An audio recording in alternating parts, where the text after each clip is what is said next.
giving birth to an endless expanding existence of time, space, and matter. Every day, new discoveries are unlocking the mysterious, the mind-blowing, the deadly secrets of a place we call the universe. The numbers of the universe boggle the human mind. In the observable part of the universe, there's something like 100 billion galaxies, each with billions of stars.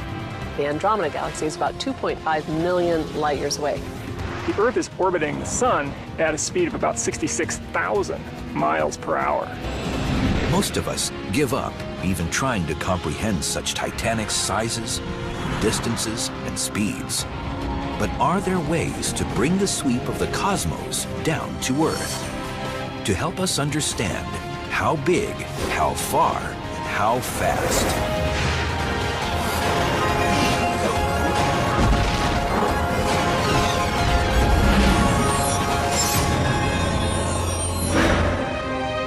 Planet Earth, for all its wide expanses, deep seas, and massive mountains, amounts to a speck of dust when stacked up against the immensity of the cosmos. The observable universe contains of order 100 billion galaxies, and then each galaxy, like the Milky Way, contains of order 100 billion stars. The numbers quickly get up into the millions, and then the billions, and even the trillions, and by then we've really lost all sense of what that really means. The human mind is finely tuned to deal with the scale of day-to-day experience. The brain can understand traveling 50 miles in a day, but what about 500,000? And a person may know what it's like to move at 100 miles per hour. But what about 100 million? Numbers like millions and billions and certainly trillions are very hard for most people to imagine because, frankly, most of us don't have billions or trillions of anything. So how can we ever know the universe if our brains can't really comprehend its massive scale? Doing scale models of objects in the universe is really helpful because it brings them down to sizes that we can imagine, that we do see in our normal everyday lives. We can start by cutting the biggest players of the night sky, planets, stars, and galaxies, down to an earthly scale. There are two ways to evaluate size. We can measure dimensions, meaning height, length, and width, or calculate bulk, also known as mass. Bigger doesn't always mean more massive. Let's say a balloon has the same volume as a bowling ball, but the bowling ball has more mass because it's denser. It's just got more mass crammed into that same volume. To help get a grasp on some of the immense masses floating around our universe, astronomer Laura Danley visits a monster truck rally. A place where objects of hugely differing masses often collide. We've got everything from a small toy truck to the giant monster truck. And that gives us a range of mass that'll help us understand how massive things are in our solar system compared to each other and how massive our own sun is compared to some other stars. We begin the comparison with Jupiter, known as the king of planets, and for good reason. Its mass amounts to more than 4 octillion pounds. That's a 4, followed by 27 zeros. Put another way, it would take more than 300 Earths to match Jupiter's mass.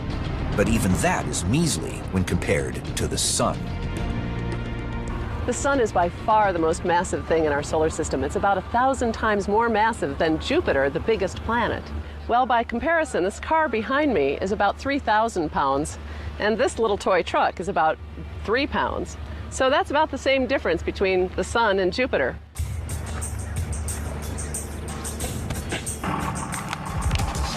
It's a crushing difference, as 3,000 pounds make perfectly clear.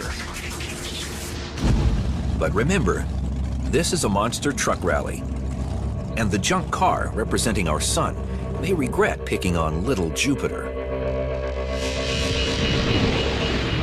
The Sun sun is the most massive object in our solar system, but it's not the most massive star in the galaxy. There are a lot of stars more massive than the sun.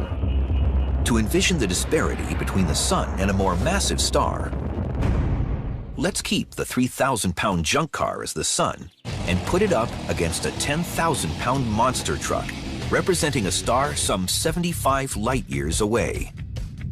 The difference between the monster truck and the car is about the same difference as a star called Regulus, the bright star right in the middle of Leo, about 3.5 times as massive as our sun. 3 times more massive may not seem like much, but don't forget, we're now pitting galactic giants against each other.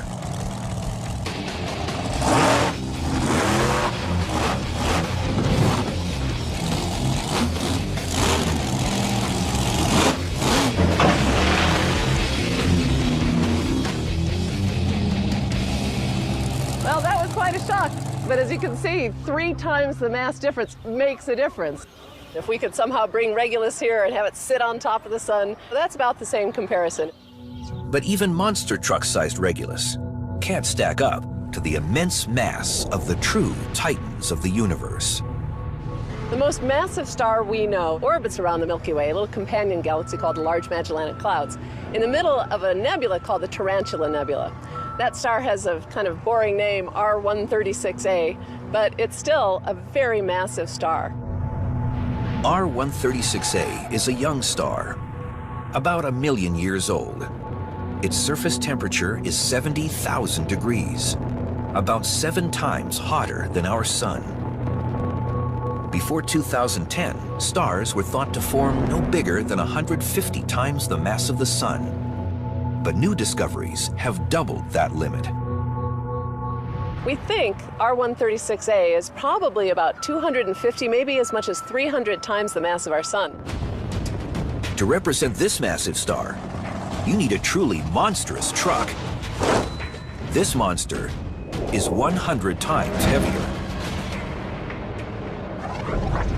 But extreme mass also comes in small packages, where density takes the force of gravity into radical territory.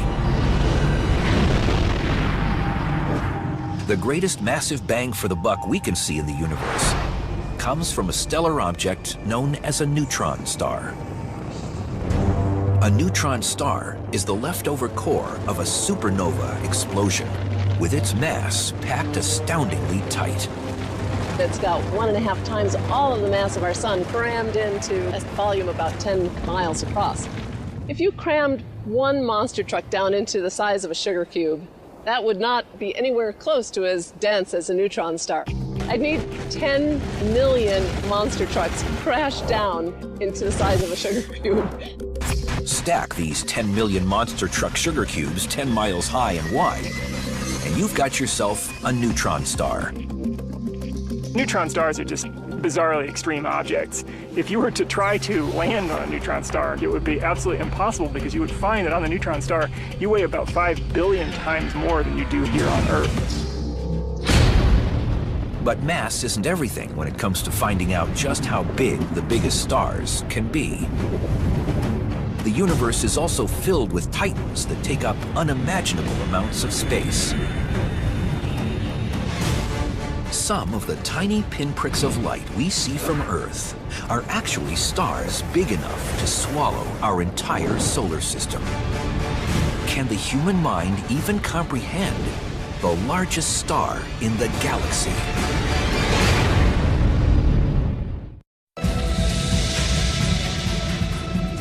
We're bringing the sizes, speeds, and distances of our vast universe down to a scale the human mind can comprehend. The biggest thing in our solar system by far is the sun. In terms of sheer mass, it weighs over 300,000 times more than the Earth. But in terms of volume, it's also the solar system's physically largest object at 870,000 miles across. So the sun is really big compared to the Earth. It's 109 times as wide as the Earth. That actually means that over 1 million Earths could fit inside the volume of the sun. It's really big. But as enormous as the sun is in earthly terms, our home star seems puny when stacked against our galaxy's lineup of stellar mammoths. With strange names taken from history and science, they push the envelope of what it means to be a star.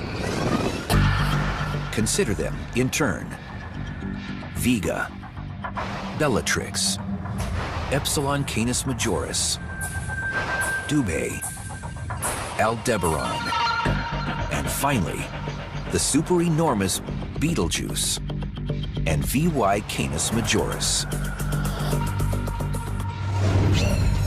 Oh, wow. Astronomer Alex Filipenko attempts to bring them down to Earth in an airplane hangar. We're here in this airport hangar today in order to try to illustrate the relative sizes of stars, in particular big stars. We're going to inflate some balloons and even some really big weather balloons and show them in comparison with the sun, which we've scaled down to the size of a bowling ball. The bowling ball sun is 8.5 inches across, which would make the Earth no bigger than a tiny bead. My two assistants are balloon experts. They know how to inflate balloons with helium and tie them off, and they know how much to inflate them. So they're going to inflate these different balloons to different sizes. Inflating the balloons will take us on a scaled-down tour of the sun's big, bigger, and biggest brothers. First stop, the star Vega. Located in the constellation Lyra, Vega is one of the 5 brightest stars in the night sky. It glows blue-white because it burns hotter than our sun. Okay, so I've got my bowling ball sun here. Guys, how big is this balloon? Let's check it out. It's about 2 feet. Right about 2 feet. 2 feet, so that's about 2.5 times the size of the bowling ball. So that's like the star Vega. It's a bluish-white star, 25 light years away, very bright star in the sky. Next up is Bellatrix, a star in Orion, the Hunter, the brightest constellation in the sky. Well-known stars pinpoint its torso and belt. Another blue giant, Bellatrix is at Orion's right shoulder and shines 240 light years away. So here's a bigger balloon. What's its size? This is 4 feet. 4 feet, so that's about 5.5 times the size of my bowling ball, my sun. So this is a bigger star. It's kind of like Bellatrix. Bigger than Bellatrix is the hot blue star Adhara, also known as Epsilon Canis Majoris. Canis Major is a constellation whose name translates as the Great Dog. Wow, now here's a big star, huh? This one is 12 feet. This thing is 17 times wider than the sun. That's kind of like the star Epsilon Canis Majoris in the constellation Canis Major. That's the same constellation that Sirius is in. Sirius is the brightest star in the sky, but Epsilon Canis Majoris is 430 light years away.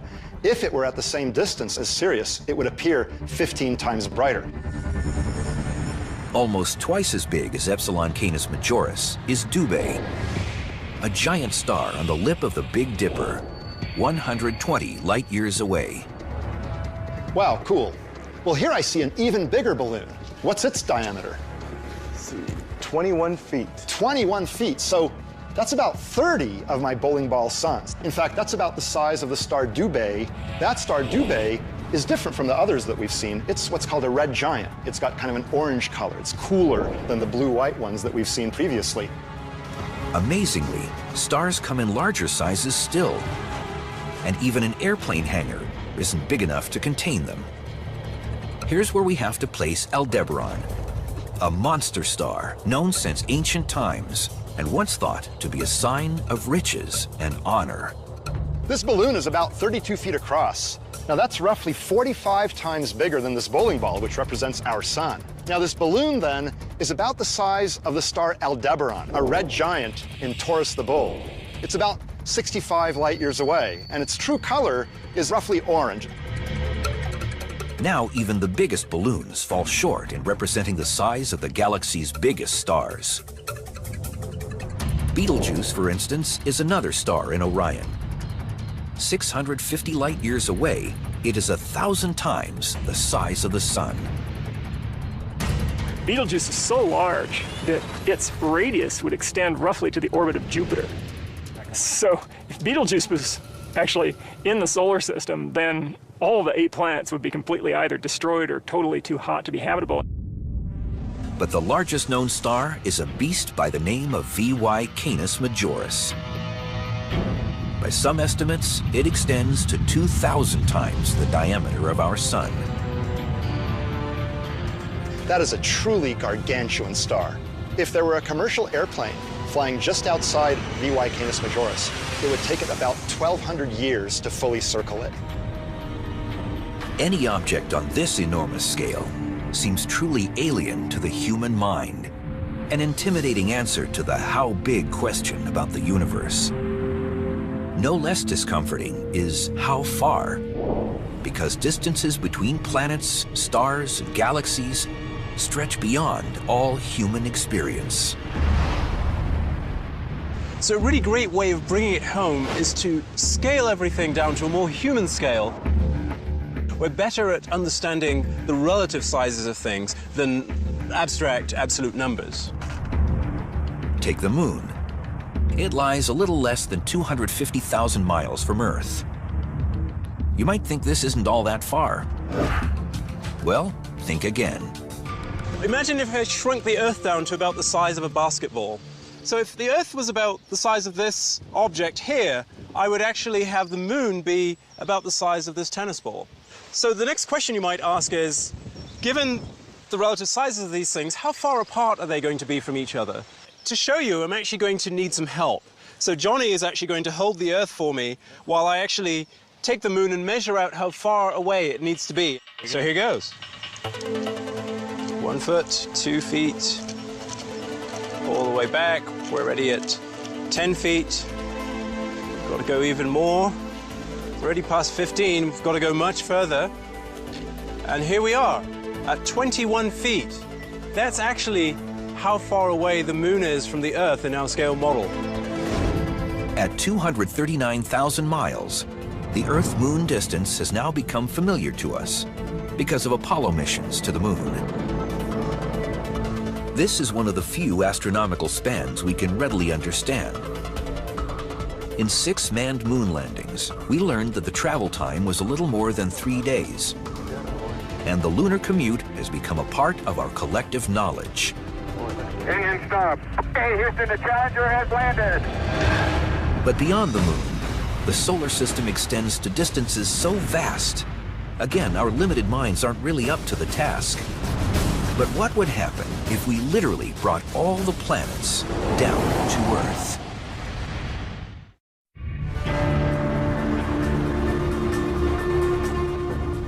It can be overwhelming to consider how big, how far, and how fast everything is in our universe. Even in our solar system, the distances are almost unimaginably vast. That's why we're shrinking our solar system and bringing it down to Earth. Imagine if we took the 870,000 miles of diameter of the sun and shrunk it down to the size of a bowling ball. What would that do to the planets? Well, we'd have to shrink them down to sizes that we have here. So we have the 8 planets of the solar system lined out, starting with Mercury all the way out to Neptune. So in this scale model, our Earth, our home, is this tiny little bead, while the sun is this bowling ball. These bead and marble planets may be to scale with the bowling ball sun, but the distances between them aren't. To demonstrate that, physicist Clifford Johnson is going to walk the length of this miniature solar system laid out along a runway. I have Johnny here who's going to help me measure the distances with the surveyor's wheel. Okay, so let's go and explore the solar system. All right, let's do it. Each foot in this scaled-down solar system represents 1 million miles in the distances between the planets. And here we are at Mercury. And that's 36 feet. In reality, it's actually about 36 million miles away from the sun. It's amazing just how far this very first planet of the solar system is from the sun. So now let's go on to the second planet. There you go.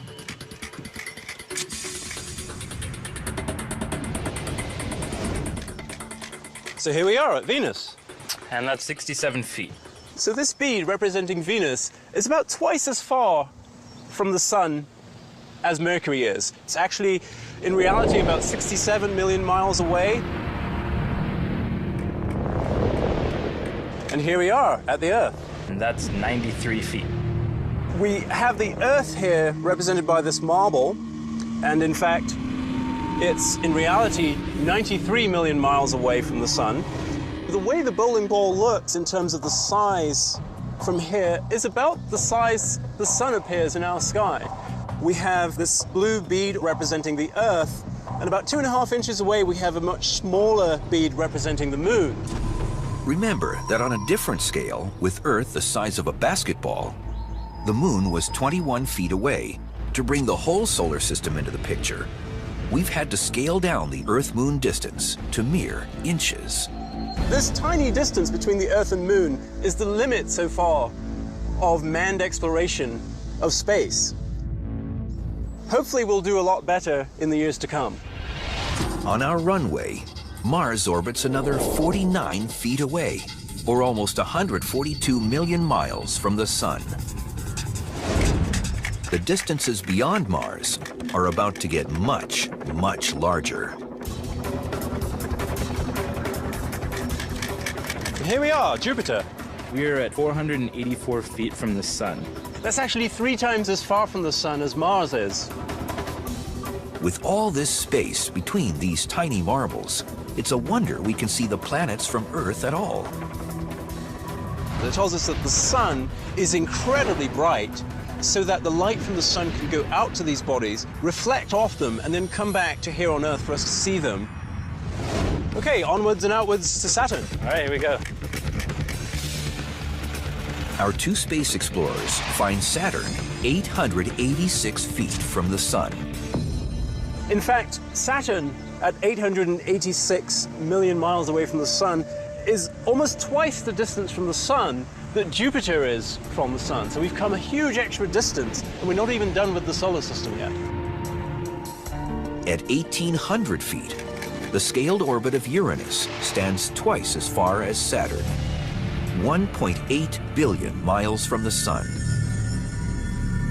I can hardly see the sun back there, and I can actually hardly see Neptune in the distance, which is our next stop on our journey. Shall we go? Let's go.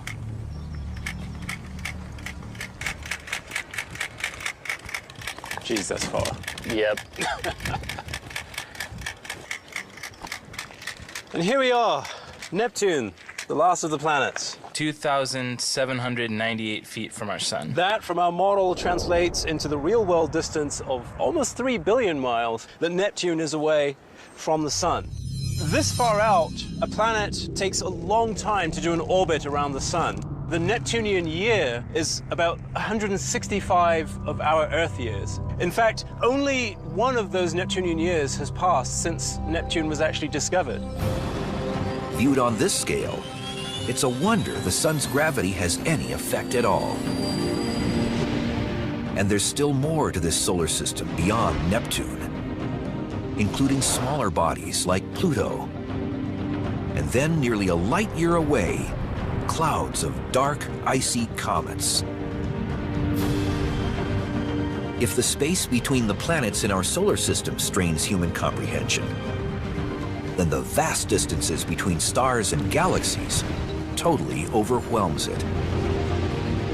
That astronomers even know how far away stars are is a mystery to Nora from Brooklyn, New York, who wants to ask the universe, how do we measure distance to stars and galaxies? Nora, that's actually a pretty complex question. For the most nearby stars, we look at how their positions in the sky change with time as Earth orbits the sun. For more distant stars, or stars in other galaxies, we measure how bright they appear to be, compare that with their known power, and thus determine their distance. They are distances so immense that how big and how far are questions to challenge anyone's power of comprehension. But the magnitudes of the universe also extend to speed. What scientists have discovered is that the universe is a super-velocity racetrack where even giant planets move faster than speeding bullets. We've seen how big and how far things are in space.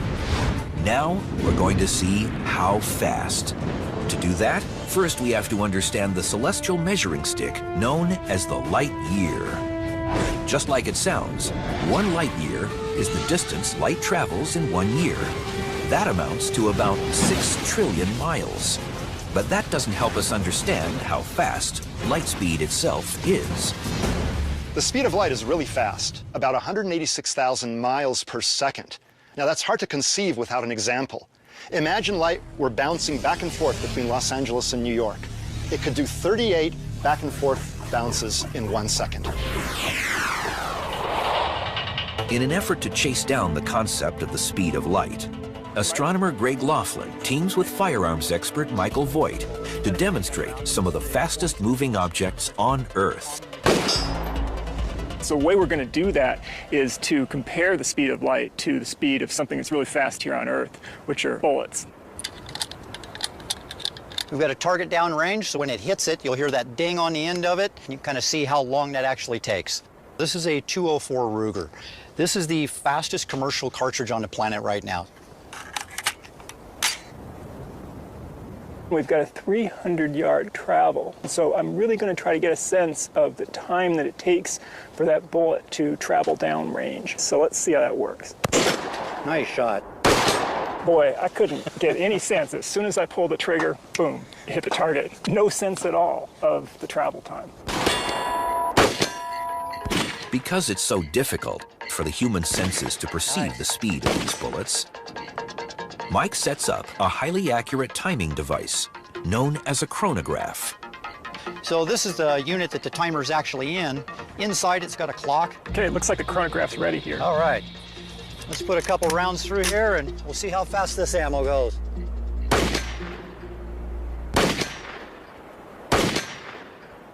And what do we have? Wow, so that was 4,297 feet per second. So that's about 3,000 miles per hour. Pretty quick. Pretty quick. It's a little less than a mile per second. That's roughly 4 times the speed of sound.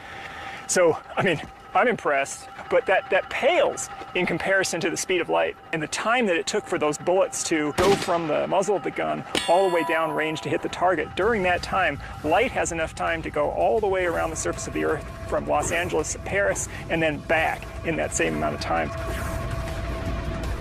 Moving at 670 million miles per hour, light completely demolishes any earthly experience of speed. That really doesn't mean very much to me because the whole distance of 670 million miles is much larger than any kind of distances that we normally deal here with on Earth. The speed of light and the speed of our world are so vastly far apart. We have to take light and slow it down to really understand the difference. For that, we go back to the speeding bullet. At 3,000 miles per hour, we can barely perceive its speed.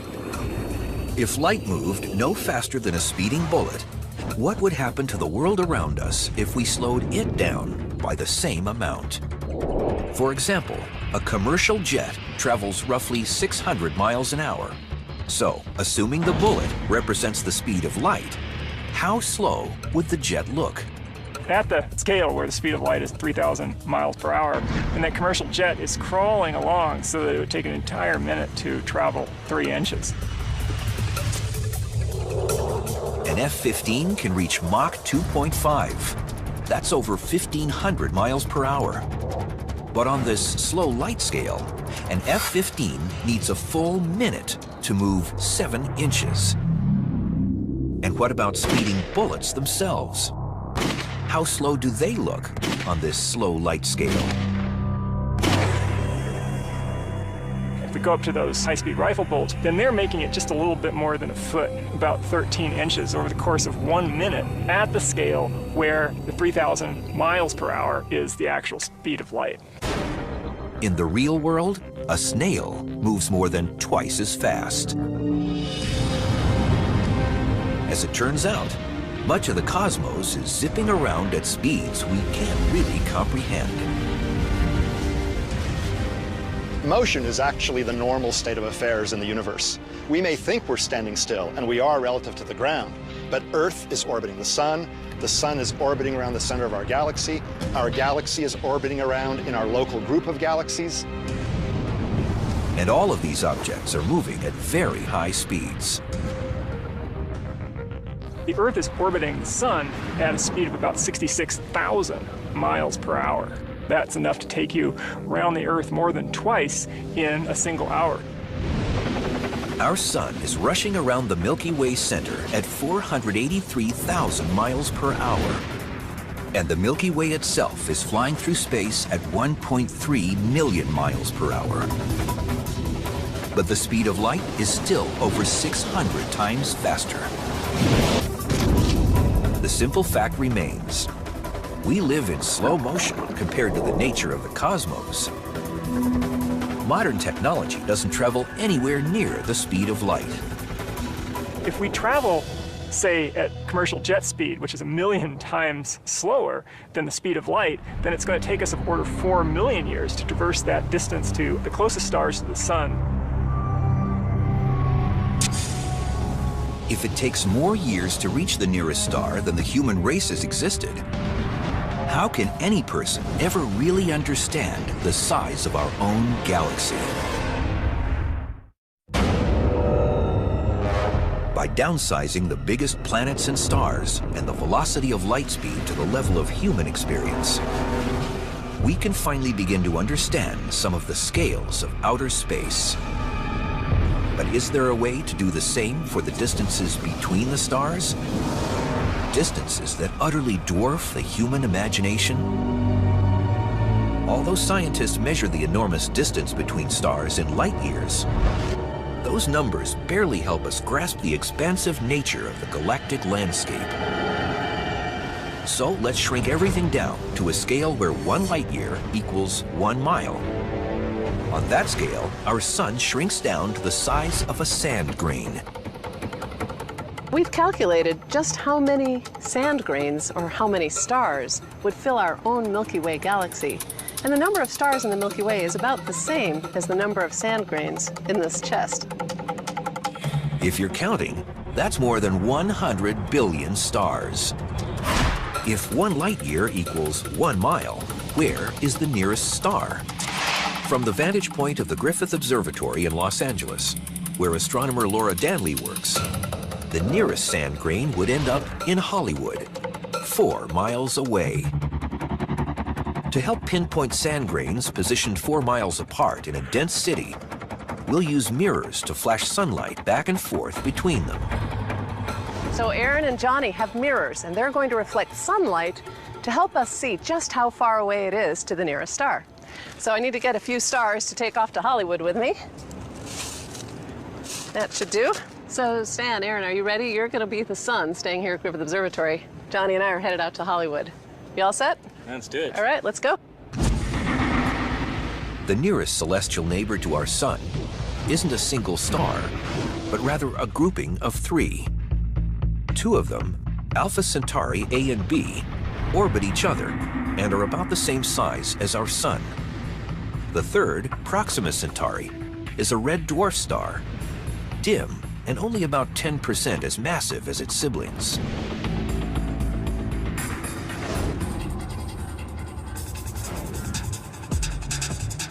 I'm here on a rooftop in Hollywood, about 4 miles away from Griffith Observatory there in the background. I have in my hand a bag full of stars. I'm going to take out 3 sand grains. 1, 2, 3, throw the rest away, that represent our nearest stars. Proxima Centauri is actually the closest star to Earth. And on the scale of this analogy, it's about 70 feet behind me. So we'll just toss Proxima Centauri to its proper place. Alpha Centauri A and Alpha Centauri B on this scale might be about 2 feet apart, while our sun is 4 miles away at Griffith Observatory. From here, the sand grain representing our sun will be impossible to spot. This is where the mirrors come in. Here we are at Alpha Centauri. Now we have to find our own sun. Let's see if we can't get them to show us the sun. Hello, Stan. Hey, Stan. We can't see the sun. You want to send us a little sunlight our way? Okay, sun's coming your way. Can't see it yet. There. That was a good one. Yeah, nice and bright. Wow, look at that. That's incredible. Okay, Stan, we're going to show you the light of Alpha Centauri now. Yes, there it is. Yep, you saw it. They got it. Awesome. He sees Alpha Centauri. In our region of the Milky Way galaxy, the typical distance between stars ranges from 3 to 5 light years. With stars the size of sand grains, we could fit about 20 in a city like Los Angeles. But if more stars crowded any closer to Earth, our cosmic neighborhood would become hazardous to life as we know it. There's supernova going off, which would really cook the atmosphere. And if another star were to pass too close to the sun, then the planetary orbits would be badly perturbed. Planets could even be lost from the sun and sent out into interstellar space.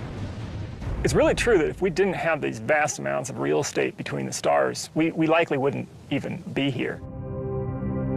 Cutting down the distance light travels in a year helps put stars in a clearer context. But can we do the same to grapple with the practically infinite dimensions of the universe itself? The Milky Way spans 100,000 light years across, and the next galaxy over is really, really far away. The distance to the nearest galaxy like our own, the nearest spiral galaxy, the Andromeda Galaxy, is about 2.5 million light years away. That's about almost 25 times the size of the Milky Way itself. So if you lined up 25 Milky Ways end on end, that would stretch to the Andromeda Galaxy. It might be clearer to scale things down some more and imagine galaxies as urban centers spread out across the United States. Sometimes galaxies are referred to as star cities, and that's a pretty good analogy. If we envision the Milky Way galaxy at the size of the Los Angeles metropolitan area, roughly 100 miles wide, then Andromeda would be in New York. In between would be other members of what astronomers call the local group of galaxies. There's basically two major players in the local group. There's our galaxy, the Milky Way galaxy, and there's the Andromeda Galaxy. There's another smaller spiral galaxy known as M33. And then we also have these dwarf galaxies, which contain 100 million stars, sometimes even fewer. But even the vast distances that separate members of the local group won't be enough to save our home galaxy. Andromeda and M33 are both headed toward the Milky Way, to the point where in a few billion years from now, they're going to have a close encounter. On a cosmic scale, the collision seems violent. But in fact, the stars in the galaxies are so widely spaced, they will weave past each other, largely undisturbed. If humans survive that long, they'll hardly notice it here on Earth. And a few billion years after that, they'll have merged into a single galaxy. The Milky Way as we know it will cease to exist. Until that time comes, though, the distances between even the nearest galaxies of the local group remain beyond our grasp. And our galactic neighbors represent only a small sliver of our immense cosmos. In the observable part of the universe, there's something like 100 billion galaxies, each with billions of stars. If galaxies were spaced out, like urban centers, throughout the United States, then to approximate the size of the observable universe, the country would have to be large enough to wrap around the Earth about 500 times. Shrinking the universe down to human scale may help us comprehend its size. But reality, of course, doesn't work that way. The vastness of the universe sometimes makes us feel really small. We're small compared to the solar system, small compared to our galaxy, compared to the universe as a whole. But in some ways, I think we're not insignificant, because we're the only creatures we know of that have the advanced minds and curiosity and intellect to think about the universe. In a sense, we are the way in which the universe has found to know itself. And so that must mean the universe is finally starting to figure out how awe-inspiringly vast it